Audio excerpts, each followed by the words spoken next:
नमस्कार बंधुगण बंधु मैंने आज भिडियोटी मकर राशि पर बहुत बड़ गुरुत्वपूर्ण अटे। आज भिडियो आमे माने जानिबा मकर राशि सेप्टेम्बर 2024 किपरि रहिबो। मकर राशि मासिक राशिफल उपरे आलोचना करिबा। मकर राशि व्यक्ति विशेष मानक पई एही सेप्टेम्बर मासटी किपरि रहिबो संपूर्ण भावरे आमे सही विषय आलोचना करिबा। मकर राशि व्यक्ति विशेष मानकर स्वास्थ्य, शिक्षा, प्रेम एवं वैवाहिक जीवन, भाग्य, कैरियर एवं व्यापार वाणिज्य स्थिति किपरि रहिबो एही सेप्टेम्बर 2024 रे से विषय विस्तार रूप से आलोचना करिबा। नवग्रहंकर स्थिति मध्य देखिबा। नवग्रह केउं प्रकार फल प्रदान करिबारे सक्षम हेबे। शेषरे अशुभता प्रदान करुथुवा ग्रह मान पई किछि विशेष प्रतिकार विषय मध्य जानिबा। सेथिपई भिडियोटी को स्किप न करी शेष पर्यंत निश्चित देखंतु। तेबे आसंतु आरंभ करिबा एही कार्यक्रमटी को जहाँ जन्म राशि एवं चंद्र राशि उपरे आधारित अटे। सेप्टेम्बर मास आरंभ रे मकर राशि नवग्रहंकर स्थिति किपरि रहिबो से विषय सर्वप्रथमे जानिबा। ता पूर्वरु जदि आपणकर मकर राशि होई थाए तेबे भिडियोटी को लाइक करी चैनलटी को सब्सक्राइब करदेबे एवं कमेंट बॉक्स रे जय श्री जगन्नाथ निश्चित लिखिबे। तेबे बंधु माने राशिर चक्रर दशम राशि हेउची मकर राशि एवं आपणकर राशिर अधिपति हेउछंती शनि एवं शनि आपणकर द्वितीय भावरे विराजमान अछंती। आपणकर तृतीय भावरे विराजमान अछंती राहु, पंचम भावरे विराजमान अछंती देवगुरु बृहस्पति, षष्ठ भावरे अछंती मंगल, अष्टम भावरे अछंती सूर्यंक सहित बुध, नवम भावरे अछंती शुक्रंक सहित केतु। तेबे सर्वप्रथमे आसंतु जानि नबा एही सेप्टेम्बर मासरे किपरि रहिबो आपणकर स्वास्थ्य। तो बंधु माने कुंडलीर प्रथम भावटी होई थाए आपणकर स्वास्थ्यर भाव, आपणकर यूनिटी सिस्टमर भाव एवं आपणकर प्रथम भावर अधिपति हेउछंती शनि। शनि आपणकर द्वितीय भावरे विराजमान अछंती एवं मंगल आपणकर अष्टम भावरे अछंती एवं शुक्र आपणकर कुंडली रे नीच स्थिति रे अछंती। तो एही मासरे आपणकर स्वास्थ्य को नहीं विशेष किछि समस्या नाही, मात्र एही मासरे बुध आपणक कुंडली रे दुर्बल स्थिति रे अछंती। बुध हेउछंती आपणकर नवम स्थानर अधिपति। तेबे 23 सेप्टेम्बर पूर्वरु आपणकर कौनसी प्रकार एलर्जी होई पारे। कौनसी स्थान को आपण भ्रमण कला बेले स्किन रिलेटेड प्रॉब्लम आपण भोगी पारंती। एही सब कथा प्रति आपण टिके ध्यान देबार अछि।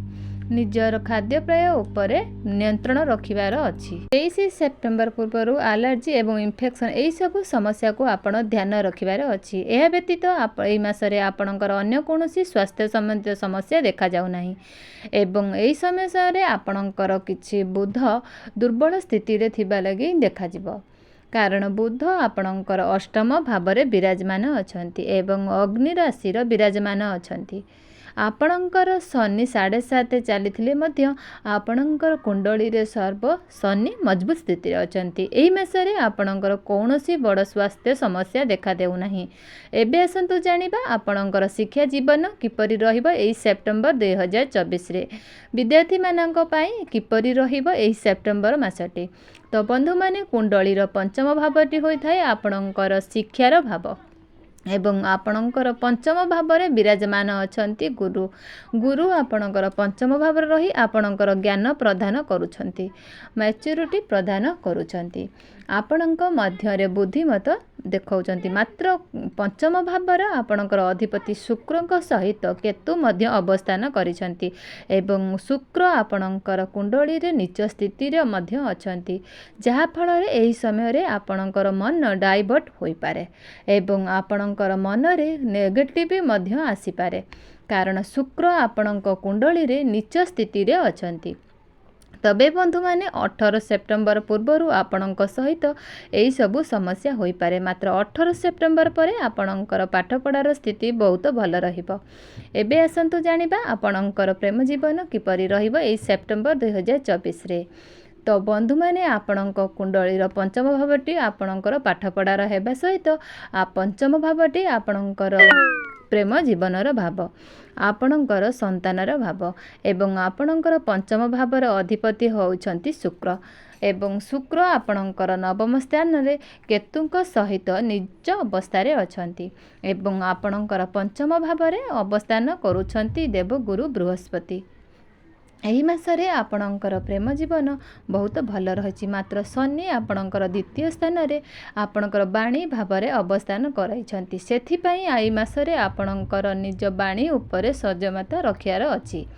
ଆପଣ ଯାହା ବି କହୁଛନ୍ତି ତା ପୂର୍ବରୁ ଭଲ ଭାବରେ ଚିନ୍ତା କରି କଥାଟିକୁ କୁହନ୍ତୁ, ନଚେତ୍ ଏହାର ପ୍ରଭାବ ଆପଣଙ୍କ ପ୍ରେମ ଜୀବନ ଉପରେ ପକାଇପାରେ। ଏବେ ଆସନ୍ତୁ ଜାଣିବା ଆପଣଙ୍କର ବୈବାହିକ ଜୀବନ କିପରି ରହିବ ଏହି ସେପ୍ଟେମ୍ବର 2024ରେ।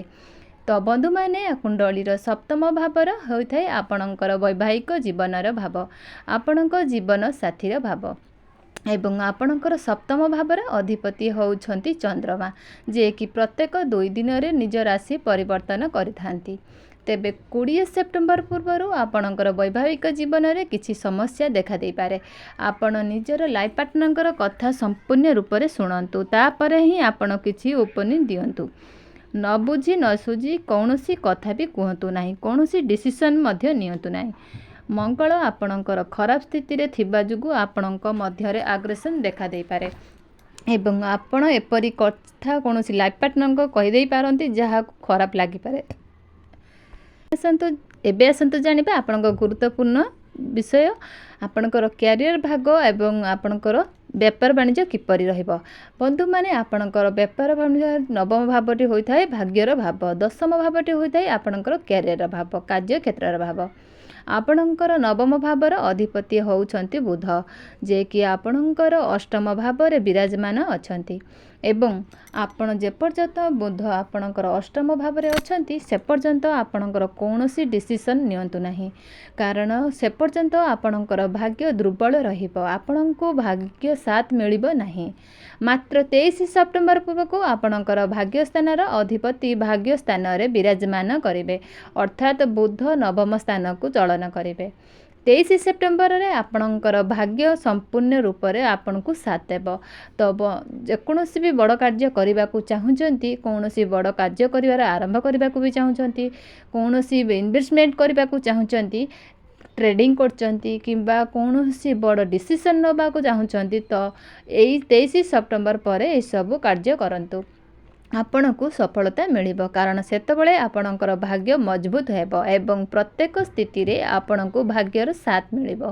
ଏବେ ଆସନ୍ତୁ ଜାଣିବା ଆପଣଙ୍କର କ୍ୟାରିୟର, ଆପଣଙ୍କର କାର୍ଯ୍ୟକ୍ଷେତ୍ରର କିପରି ରହିବ ଏହି ସେପ୍ଟେମ୍ବର 2024ରେ। ତ ଆପଣଙ୍କର ଦଶମ ଭାବର ଅଧିପତି ହେଉଛନ୍ତି ଶୁକ୍ର।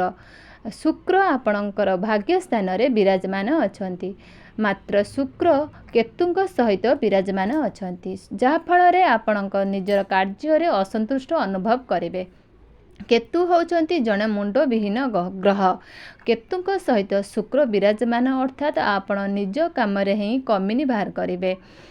18 ସେପ୍ଟେମ୍ବର ପରେ ଆପଣଙ୍କର କ୍ୟାରିୟର ଏବଂ ଆପଣଙ୍କର କାର୍ଯ୍ୟ ବହୁତ ଭଲ ରହିବ, କାରଣ 18 ସେପ୍ଟେମ୍ବର ବେଳକୁ ଶୁକ୍ରକୁ ପ୍ରବେଶ କରିବେ ଏବଂ ମାଲବ୍ୟ ରାଜଯୋଗ ନିର୍ମାଣ କରିବେ। ଯେଉଁମାନଙ୍କ ପାଖରେ କୌଣସି ଚାକିରି ବାକିରି ନାହିଁ, 18 ସେପ୍ଟେମ୍ବର ପରେ ସେମାନଙ୍କୁ ନିଜ ଚତୁର୍ଥ ଅନୁସାରେ ଚାକିରି ମିଳିବାରେ ମଧ୍ୟ ଯୋଗ ବନିବ। 18 ସେପ୍ଟେମ୍ବରରେ ଆପଣଙ୍କର କାର୍ଯ୍ୟକ୍ଷେତ୍ରରେ ପ୍ରମୋସନ୍ ମଧ୍ୟ ହୋଇପାରେ, ଆପଣ ନିଜ କ୍ଷେତ୍ରରେ କୌଣସି ବହୁତ ଭଲ ମଧ୍ୟ କରିବେ। ଏବେ ଆସନ୍ତୁ ଜାଣିବା ଆପଣଙ୍କର ବେପାର ବାଣିଜ୍ୟର ସ୍ଥିତି କିପରି ରହିବ ଏହି ସେପ୍ଟେମ୍ବର 2024ରେ। ତ ବନ୍ଧୁମାନେ, ବେପାର ବାଣିଜ୍ୟର ସ୍ଥିତି ଏହି ମାସରେ ବହୁତ ଭଲ ରହିବ। 20 ସେପ୍ଟେମ୍ବର ପରେ 20 ସେପ୍ଟେମ୍ବର ପୂର୍ବରୁ ଆପଣଙ୍କର ବେପାର ବାଣିଜ୍ୟର ଖର୍ଚ୍ଚ ଅଧିକ ହୋଇପାରେ କିମ୍ବା ଆପଣଙ୍କର ଆୟବ୍ୟୟ ବେପାର ବାଣିଜ୍ୟର ବହୁତ ଭଲ ସମାନ ହୋଇପାରେ, ମାତ୍ର 20 ସେପ୍ଟେମ୍ବର ପରେ ଆପଣଙ୍କର ବେପାର ବାଣିଜ୍ୟର ସ୍ଥିତି ବହୁତ ଭଲ ରହିବ। ଏବେ ଆସନ୍ତୁ ଜାଣିବା ଆପଣ କିଛି ବିଶେଷ ପ୍ରତିକାରକ, ଯେଉଁ ପ୍ରତିକାର ଗୁଡ଼ିକ କରିବା ଦ୍ୱାରା ଏହି ମାସରେ ଆସୁଥିବା ସମସ୍ତ ଅଶୁଭତା ଆପଣଙ୍କର ଖଣ୍ଡନ ହୋଇଯିବ। ତେବେ ଆପଣଙ୍କ କୁଣ୍ଡଳୀରେ ବୁଧ ଦୁର୍ବଳ ସ୍ଥିତିରେ ଅଛନ୍ତି, ସେଥିପାଇଁ ବୁଧଙ୍କର ପ୍ରତିକାରକ ସ୍ୱରୂପ ପ୍ରତ୍ୟେକ ଦିନ ବୁଧଙ୍କର ବୀଜ ମନ୍ତ୍ର ଜପ କରନ୍ତୁ। ଓଂ ବ୍ରାଂ ବ୍ରିଂ ଗ୍ରୋଂ ଗୁରୁ ବୁଧାୟ ନମଃ, ଏହି ମନ୍ତ୍ରକୁ ଆପଣ ପ୍ରତ୍ୟେକ ଦିନ 108 ଥର ଜପ କରନ୍ତୁ। ଶନିଙ୍କର ବୀଜ ମନ୍ତ୍ର ମଧ୍ୟ ଜପ କରନ୍ତୁ। ଓଂ ପ୍ରାଂ ପ୍ରିଂ କ୍ରଂ ଶନିଶ୍ଚରାୟ ନମଃ। ଏହି ମନ୍ତ୍ରକୁ ଆପଣ ପ୍ରତ୍ୟେକ ଦିନ 108 ଥର ଜପ କରନ୍ତୁ। ପ୍ରତ୍ୟେକ ଦିନ ହନୁମାନ ଚାଳିଶା ମଧ୍ୟ ପାଠ କରନ୍ତୁ ଏବଂ ଉଦିତ ସୂର୍ଯ୍ୟଙ୍କୁ ଜଳ ଅର୍ଘ୍ୟ ଅର୍ପଣ କରନ୍ତୁ। ଆପଣଙ୍କର ସମସ୍ତ ଅଶୁଭତା ଖଣ୍ଡନ ହୋଇଯାଉ, ଏତିକି ମୋର ପ୍ରାର୍ଥନା।